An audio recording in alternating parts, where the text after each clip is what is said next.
You may be surprised to hear that baseball is played in Iran. You'll be even more surprised to learn that it's pretty well organized there. They've had some success in international competition, and the facilities and equipment there are better than what you'll find in neighboring countries. Though you'll be right to assume that it's not a big sport in Iran and most people in the country have never watched or played it, baseball does have a small enthusiastic following in this country of 85 million people. Baseball was first played in Iran in 1991, and a baseball committee was founded a year later. In 1994, the first national championship took place with provincial teams competing against one another. This tournament was repeated every year until 2009. In the 16 years of the national championship, the capital of Tehran claimed 10 titles. In 2010, the national championship was dropped and a club league was established in its place. 10 teams are split into 5-team North and South divisions, with the top 2 teams from each division advancing to the playoffs. During the 1990s, they didn't compete internationally. Since their neighbors weren't playing baseball, they had no one to compete against. Geographically, Iran is part of the Middle East, but even today there's hardly any baseball played in that part of the world.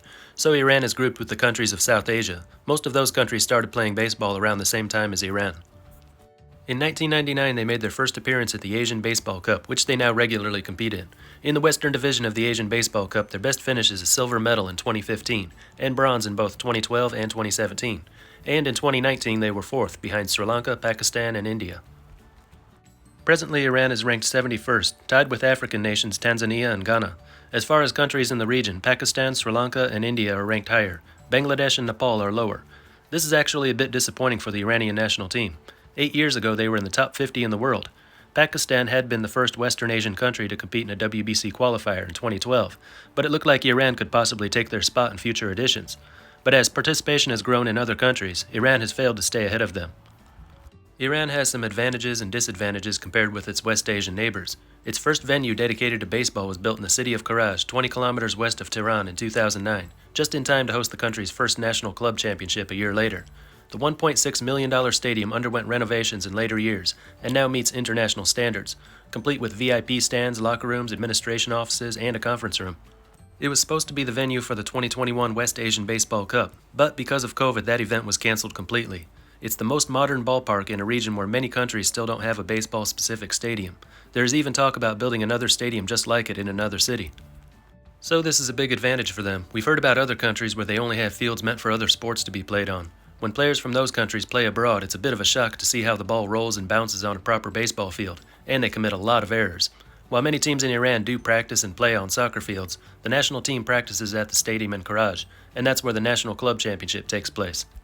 One disadvantage is that Iran is not a cricket country and has no major bat and ball sport. This may sound like an advantage at first. In neighboring countries, baseball will never get out of cricket's shadow. In Iran, baseball could become the preferred bat and ball sport. However, in India, Pakistan, Sri Lanka, and Bangladesh, they're able to find cricketers who will switch to baseball or just take it up in the off-season. Fielding is generally the same. Batting takes some adjustment, but they've already gained a lot of the basic skills from cricket that can be used in baseball. With young athletes in Iran, they usually have to start from the beginning. This may help explain why those countries have passed Iran in the world rankings in recent years. Having stronger neighbors isn't necessarily a bad thing, though. They could use this to their advantage by inviting clubs from nearby countries to compete with the Iranian clubs. Teams from those countries would get the chance to play on Iran's modern field, while the Iranian players would benefit from some good foreign competition. Bringing teams and equipment across the border doesn't cost a lot, but it does take some money, and the baseball programs in these countries are on really tight budgets, so that's why it's not happening yet. This is where it's really important that baseball becomes a permanent Olympic sport once again. In countries like these, sports get more government funding when they're part of the Olympic Games. Another problem is that baseball hasn't been introduced in schools in past years. The only way to start playing was to join a club and pay a membership fee, and most young athletes were not even aware of the existence of such clubs. That has been changing in recent years, though. It is beginning to make its way into the schools, along with softball as well. So they've been lagging behind in youth participation and training, and that's probably contributed to the nation's slide in the world rankings. It'll take some years, but targeting the youth now should reverse that decline in the future. No one born in Iran has ever played in Major League Baseball or any other top professional league around the world, but there is one big-name player of Iranian descent. Yu Darvish, a 2-time Cy Young runner-up in MLB and a 2-time MVP in Japan's NPB. Darvish, whose full name is Farid Yu Darvish Sifat, was born to a Japanese mother and Iranian father. He has not received an invitation to play for Iran's national team, and he likely wouldn't accept anyway. Most tournaments Iran participates in take place during the Major League season, and if he's available for any tournament during the MLB off-season, he would most certainly choose to play for Japan, the country he was born and raised in. But maybe a few years down the road this could be a possibility. Right now, the 35-year-old pitcher is still a reliable Major League starting pitcher, and good enough for Japan's national team. But perhaps shortly after his retirement, when he's in his early 40s, too old to continue his Major League career but still young enough to fire a fastball across the plate, just one time he could suit up for Iran's national team. Not sure what kind of connection he feels to his father's home country. He's never lived there, and I'm not sure if he's ever even been there.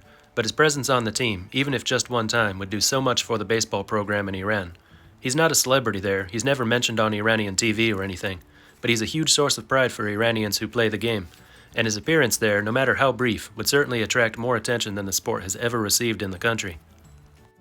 But until that happens, they just need to work on bringing up participation numbers in the country, expanding the league, getting back in the world's top 50, beating countries like Pakistan and Sri Lanka, and punching their ticket to the WBC qualifier. A lot of potential here, we'll just have to see what they make of it. Anyway, that's all for this one. Until next time, this is Baseball International. See ya.